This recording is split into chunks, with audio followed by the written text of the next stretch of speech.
ដល់ជូននៅល្បឿន Wi-Fi សរុបរហូតដល់ 6,600 Megabit per second បង្កើននូវបទពិសោធន៍ថ្មីរបស់លោកអ្នកយ៉ាងអស្ចារ្យជាមួយនឹង TP-Link Router HRGX 90ក្នុងយុគសម័យ Digital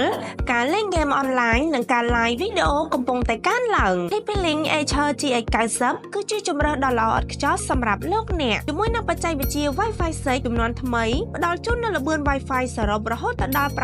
6,600 Megabit per second ដែលធានាបាននូវការតភ្ជាប់ដោយមិនមានភាពរអាក់រអួលអាចភ្ជាប់បានទាំង 2.4 GHz និង 5 GHz ដែលធ្វើឲ្យការកម្សាន្តផ្សេងៗរបស់លោកអ្នកកាន់តែប្រសើរឡើងជាងមុនជាមួយនឹងល្បឿនអ៊ីនធឺណិតលឿនមានស្ថិរភាពនិងមានលក្ខណៈពិសេសជាច្រើនដែលស័ក្តិសមសម្រាប់ប្រើប្រាស់នៅក្នុងផ្ទះដូចជារៀនអនឡាញលេងហ្គេមមើលវីដេអូនិង Live វីដេអូជាដើមមានលក់នៅបណ្ដាហាងចែកចាយទាំងអស់របស់ក្រុមហ៊ុន ECI Distribution ទូទាំងប្រទេសកម្ពុជាសាកសួរព័ត៌មានលម្អិតសូមទំនាក់ទំនងមកកាន់លេខទូរស័ព្ទដូចខាងក្រោមសូមអរគុណ